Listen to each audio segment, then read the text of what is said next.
mucha de la opinión pública cayó en esta creencia de que estos estallidos sociales son impredecibles, son naturales, son espontáneos, y por supuesto que hay un malestar social grande, que es real.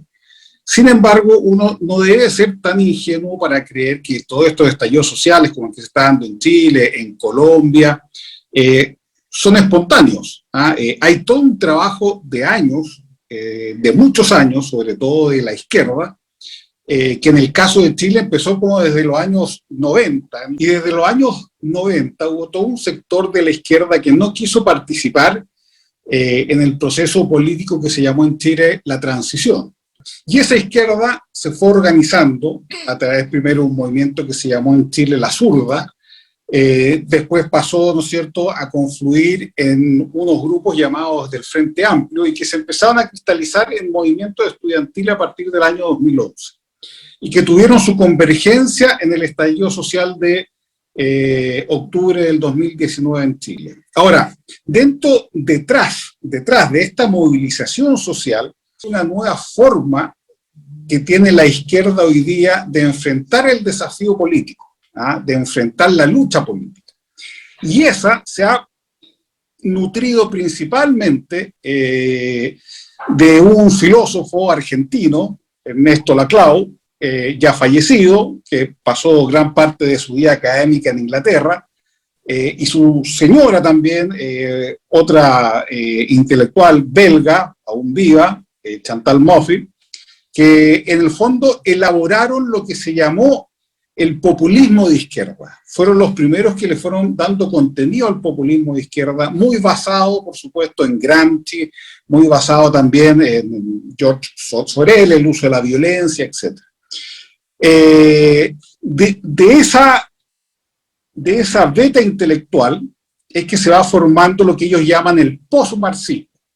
¿Y qué es el postmarxismo? Ellos se dan cuenta que en las sociedades liberales, en donde las economías de mercado y el capitalismo ha funcionado, ya no existe claramente identificada una clase social proletaria, ¿no es cierto?, que vaya al asalto del poder, como era la vieja tipología marxista, sino que las realidades sociales, producto del capitalismo, de la democracia liberal, etcétera, se han dispersado de tal forma que ya es imposible agrupar a todos los sujetos políticos en una sola clase, que sirva como de punta de lanza de la lucha ideológica. Entonces han descubierto que hay una multiplicidad de sujetos políticos y hay una multiplicidad de batallas políticas. Ya no es la lucha de clases del proletariado, sino que es una gama de sujetos ambientalistas, feministas, por la defensa de los animales, de los más variados tipos, antimercado, antiglobalización, etc. Todos esos grupos, la izquierda dice que tienen el potencial de poder constituirse en una voluntad común. Y Laclau es el principal ideólogo de esto, que él señala que la gran labor de la izquierda es hacer una cadena de equivalencia, lo llama él, que es en el fondo unir a estos distintos malestares sociales, a estos distintos sujetos políticos, en una equivalencia que les permita ir configurando un enemigo común al cual poder odiar. Porque ese es un tema esencial en el populismo de Laclau. Laclau parte de la base que en las democracias liberales es imposible llegar a acuerdos racionales, porque cualquier acuerdo racional va en perjuicio de lo que él llama la clase subalterna. Y por lo tanto la única forma de poder avanzar es a través de la construcción de sujetos políticos en forma discursiva, construcción que se tiene que hacer, y eso es lo principalmente grave, necesariamente enfrentando a un adversario, a un otro. Y aquí, y por eso he dicho varias veces que la teoría esta de la izquierda radical o populista es esencialmente totalitaria, porque se basa en los conceptos de un filósofo que lo reconoce la propia Chantal Mouffe, se llama Carl Schmitt. Carl Schmitt fue uno de los juristas y los ideólogos del nazismo, militante del partido nazi, que después fue, ¿no es cierto?, aislado por toda la comunidad académica, ¿no es cierto?, por su pasado en esa época, que él se llama que la única división posible en política, la única relación posible es amigo-enemigo. ¿Ah? Ellos parten de ese supuesto, dicen, como aquí hay amigo-enemigo, la única forma de poder construir un sujeto compuesto por distintos pequeños sujetos en una voluntad común es tratando de construir discursivamente un enemigo al cual odiar y por lo tanto canalizar todo ese malestar social en una acción política común.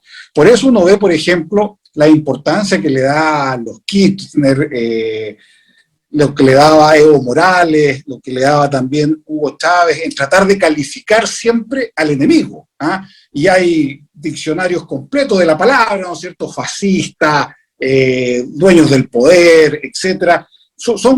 ¿Por qué? Porque la Clau descubre que estos sujetos políticos no se dan naturalmente, sino que hay que construirlos a partir de un discurso político de odio que logre enfrentar principalmente a lo que ellos consideran lo que es una clase privilegiada y el resto de la sociedad o el pueblo. Y en esta construcción discursiva es que se forma este enemigo común al cual poder odiar. Odiar para poder llevarlo, ¿no es cierto?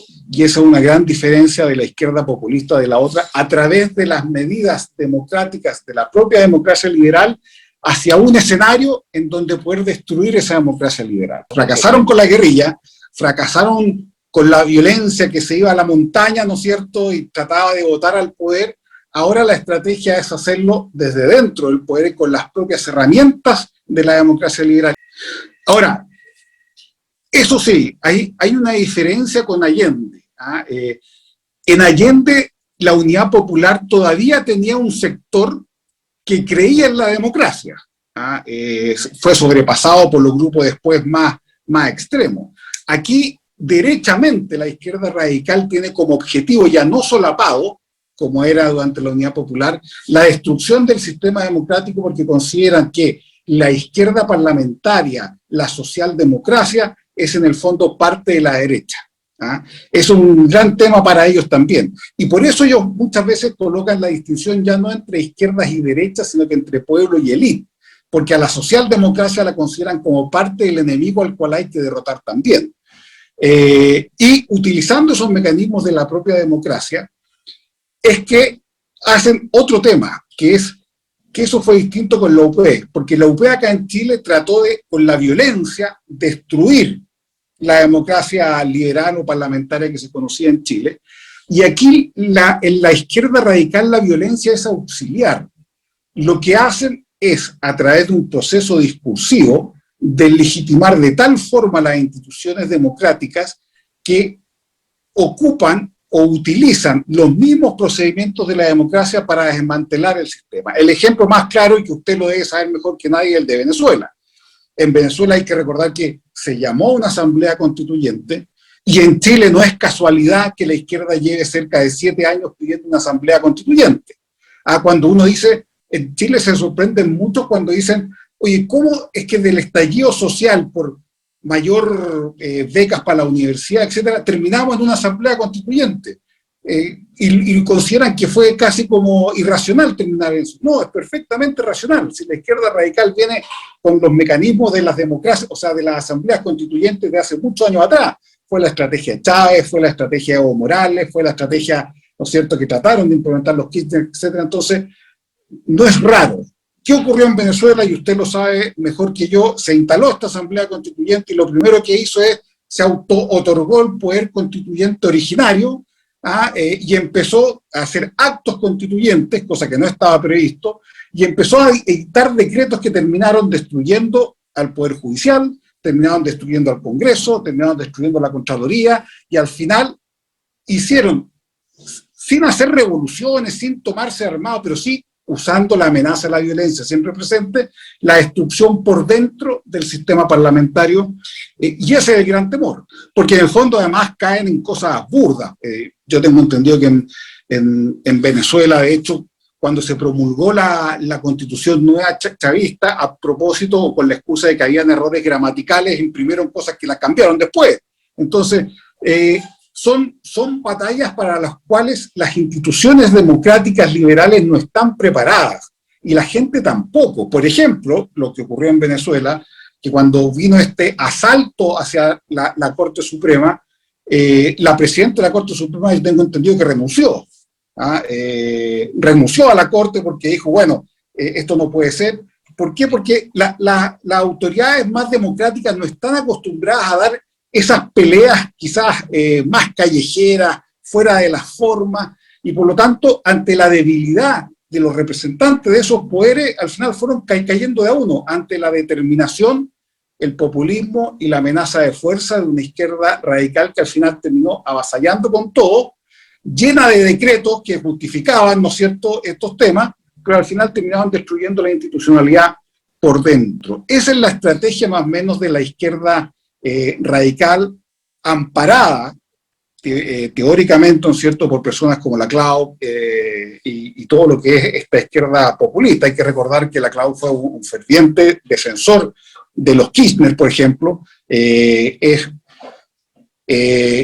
defendió públicamente, por ejemplo, la ley de medios de los Kirchner, que se trató para tratar de acallar al consorcio periodístico Clarín, cuando se hizo opositora a Néstor Kirchner y a Cristina Kirchner. Entonces, porque además todos tienen la misma lógica, empiezan destruyendo lo que son la separación de poderes y después con esa misma capacidad empiezan a atacar a la prensa, empiezan con la excusa de evitar los monopolios periodísticos, con la excusa, ¿no es cierto?, de que esta cultura corporativa que va contra el pueblo, todo se reviste de un aire o de un barniz democrático institucional, cuando en realidad lo que es son golpes de Estado camuflados, son ataques a la libertad de prensa camuflados, y al final el señor Laclau era eso, patrocinó y fomentó.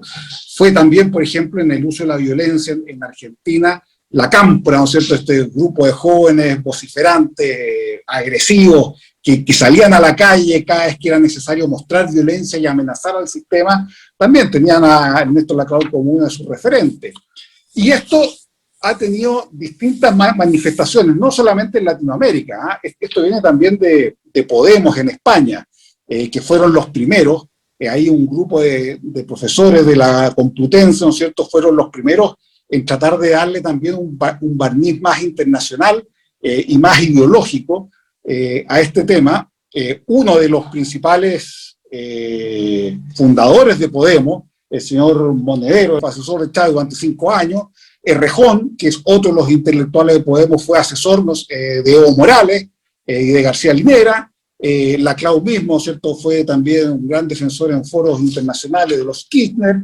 Entonces, se descubrió que Podemos había hecho un centro de estudios, por ejemplo, desde donde recibía en España platas o intentó recibir platas por parte del propio gobierno venezolano, y sus principales clientes en sus temas de políticas públicas eran precisamente los gobiernos de Venezuela, Ecuador y Bolivia.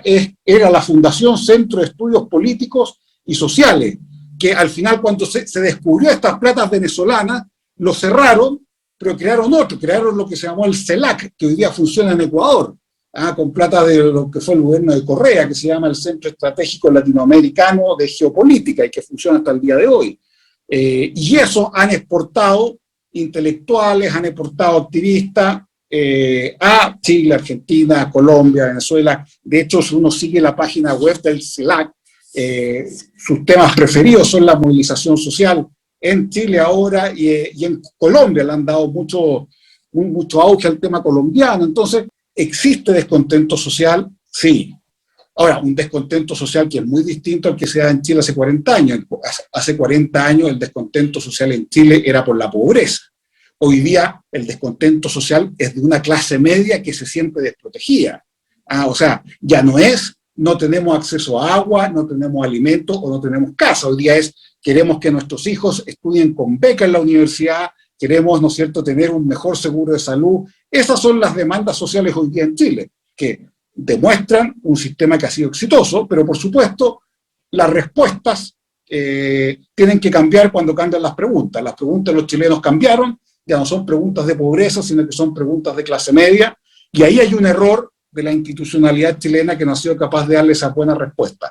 Pero dentro de esa movilización social que es legítima, que existe, que es real, hay una manipulación también política de la izquierda radical que trata de encauzar ese malestar con fines propios de esa izquierda. De hecho, no por nada, como le dije, esto terminó encauzándose ¿en qué? En una asamblea constituyente. Lo que si uno le preguntaba a la gente que protestaba, seguramente era la petición número 50, de todas las otras peticiones que pedían. Entonces, ahí hay que ver también, hay que abrir los ojos. Aquí hay una izquierda radical con un componente intelectual potente, que lleva muchos años funcionando, haciendo una labor política subterránea y que ha sido exitosa en saber detectar las fisuras de la democracia liberal y del sistema capitalista o de mercado para poder meter un mensaje que lo que pretende es no hacer más democráticas las sociedades, no hacer más solidarias las sociedades, no hacer un cambio parcial de lo que es el sistema, sino que quieren hacer un cambio radical. Su enemigo es la democracia liberal, su enemigo es el sistema de mercado, y por lo tanto quieren establecer un sistema que sea distinto a la democracia que conocemos hoy día.